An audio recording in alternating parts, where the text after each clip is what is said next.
ఏతాం రామ బలోపేతాం రక్షాం యస్సు కృతి పఠేత్ సచిరాయు సుఖీ పుత్రి విజయీ వినయీ భవేత్. ఏ పుణ్యాత్ములు రామబల సంపన్నమైన శ్రీరామరక్షా స్తోత్రాన్ని పఠిస్తారో వారు దీర్ఘాయువుతో సుఖవంతులు, పుత్రవంతులు, విజయశీలురు, వినయ సంపన్నులు అవుతారు.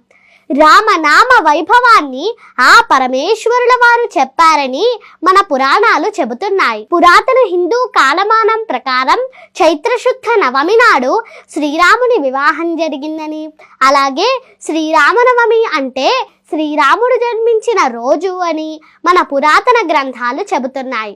ఇక దశావతారాల్లో శ్రీ మహావిష్ణువు యొక్క 7వ అవతారంగా రావణ సంహారణార్థమై శ్రీరాముడు వసంత ఋతువులో చైత్రమాసం శుక్లపక్షం శుద్ధ నవమి నాడు పునర్వసు నక్షత్రపు కర్కాటక లగ్నంలో కౌసల్యాదేవికి జన్మించారు.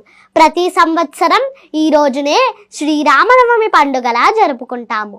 శ్రీరామనవమి రోజున శ్రీ సీతారామ కళ్యాణం చేయించిన, చూసిన, అక్షతలు శిరస్సు పైన ధరించిన సకల దేవతల అనుగ్రహం పొంది సమాజం వర్ధిల్లుతుంది, అష్టైశ్వర్యాలు సిద్ధిస్తాయి, సంతానం కలుగుతుంది. శ్రీ సీతారామ కళ్యాణాన్ని చూసేందుకు మనమే కాదు సకల లోకాల దేవతలు దివి నుంచి భువికి దిగి వస్తారంట. అంతటి మహోన్నతమైన కళ్యాణానికి ముందు దశరథ మహారాజు గారు, జనక మహారాజు గారు వశిష్ఠ మహర్షుల వారి సమక్షంలో వారి వారి వంశాలను ఏ విధముగా వివరించుకున్నారంటే, శ్రీరాముని వంశవృక్ష చరిత్ర.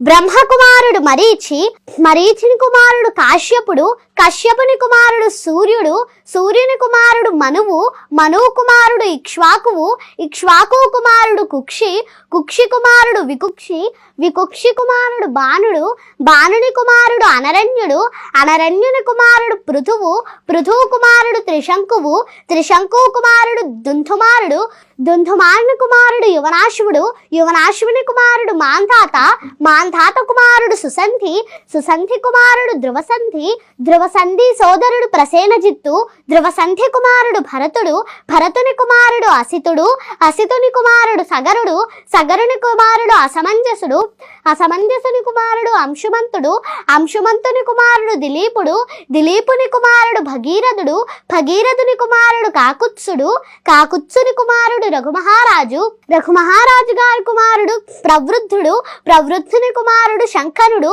శంకనుని కుమారుడు సుదర్శనుడు, సుదర్శనుని కుమారుడు అగ్నివర్ణుడు, అగ్నివర్ణుని కుమారుడు శీఘ్రగుడు, శీఘ్రగుని కుమారుడు మరువు, మరువు కుమారుడు ప్రశుశుక్రుడు, ప్రశుశుక్రుని కుమారుడు అంబరీషుడు, అంబరీషుని కుమారుడు నహుషుడు, నహుషుని కుమారుడు యయాతి, యయాతి కుమారుడు నాభాగుడు, నాభాగుని కుమారుడు అజుడు, అజుని కుమారుడు దశరథుడు, దశరథ మహారాజు గారి కుమారుడు శ్రీరామచంద్రుడు.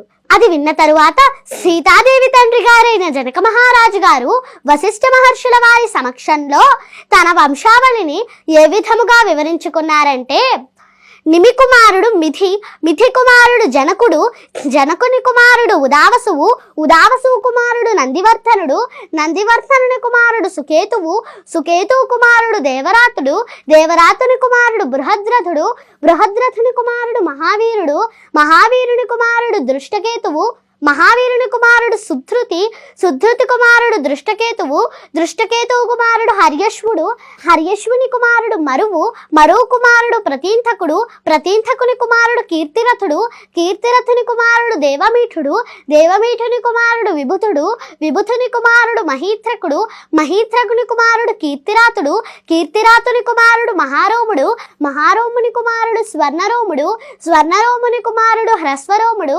హ్రస్వరోముని కుమారుడు జనక మహారాజు గారు, జనక మహారాజు గారి సోదరుడు కుశధ్వజుడు, జనక మహారాజు గారి కుమార్తె సీతాదేవి.